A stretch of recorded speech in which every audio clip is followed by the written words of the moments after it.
fionga ole ai sa o whamasinonga ia e whaine. Ia e mai se lava o le tūlanga le whaatau lava i le sui te mai tai o tōwhi. Mantua o le whamasinonga mua. Ele ana au mai el fast. Na su mai ai el fast ia mato suia faipule. Ia pesta. Na matule i tai whaile iunga e si se le molianga u whai. Kwa se. Le lana maloile matou. Matou langa ale karial me le whai. Ai usu ia mol nau. Usu le fast. Ia toa mai whamasinonga lona lua. Le whamasinonga lona lua la. O lea sa mafua i luna i mai ale fast lato. Ena ia whaapopo le lato suina o le malo. Ena ua tofia le ia li malman. Whaato ia le 10% o te mata. Te ila. Ua toe whaapipi mai iai. E mal whaipule lea ua whiliwhilia nei. Lea ua whiliwhilia na pa uai li malman. O le mafuanga la o le whaapopo iai.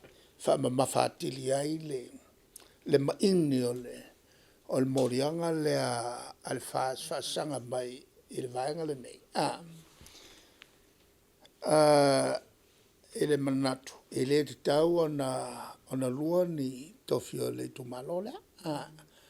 Mai e se le tofinga ufai. Le la sa tango fia i loa. Muamuana nafi le vaenga lea.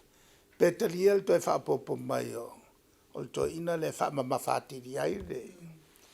Ia le whaamalo si atili ai le sua. Al fast. Ia mantua voila. Al morianga voila na mai o. Aina ale talia mato. Ia whai vina o ngā nafi. Ia e longa o le manatu o le loisili. I le tal whengai. Manatu ia whamasino. Na whai el whamasino. Lai tal whengai. Ia ranoinga la ia malolo whai lato. Ai mangkua la. O le mekele la.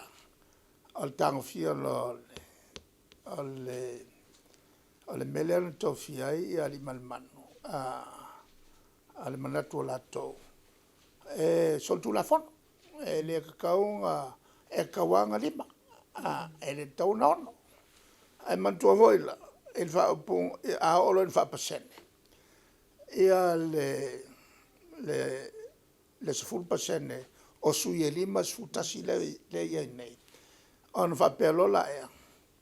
E taula. I le whaawinga ina o le whaavae. O le whaavae. O le tula fono sili. Ale atunu. Malama umai alo ia. A whaawinga ina la le supasene. O le lima sutas. O le tali. E lima whaipule whiwhine man whasi whaipule. E le lani me whaingo o ni whasi whaipule. E tawan whaipule ato ta. Le la e matuale tu la fono nei. Na pasia e le afo e nofo inga lea sa matu iai umama fie me. Sa matu iai umama ma te mile o te fono ia lauri. Sa matu iai ma fualo. Le fa mai a fualo. Ngai sa o kula le whawinga ina. E kaungongo. o le whamamang, o fuala. O le tatai o le vaenga wha upu whai, vo i le taupua. La lau whai mai a fuala. Ngai sa o le mea kaunga ongo. Sa matu iai uma i whainga le tula wholo, sa iai ia Harry. E le leo, le whau. Sa iai ma le loia le voi malu mai sa pali. O pali. Sa iai foi. Sa iai ma olo. O le ala sa mako pasi uma. E le aia sa singa. Nga kike. E yo uma. E le lema, e le sful pasak. Ya. O le tulaga lana. O le ala lotea. E le solulu le vaso lea. O nga koru ai leo. O morianga. O sia mato vanga. E sa whapeta ma lauri. E na le tari ala mato. Ai usu ala to. O ila o mantu ai le melan tupu i le valurua. Nga mori ai e kupua malanga vanga. Tupola efi malanga vanga sia mato vanga. Ia stoina o vai ki nganga pale mia vai. Ai mo moria. Nga langa pa ua. Ia ngā fwoi kaimi. Ngā le kari a fwoi mato. O lona winga la ngei mea. E la u whamtalanga na whaiatu a o le i. Whaia le whainga pano. O ne mea mtuale ai ase anga whatamari. E matuale ai angi. I kulanga ngi anga whakamari nge mea. Wala no whaiatua le mea lea. Ane lau maua mai. O le kouru waile mori anga mako. Ana o le tali a mato. Mori nau nau.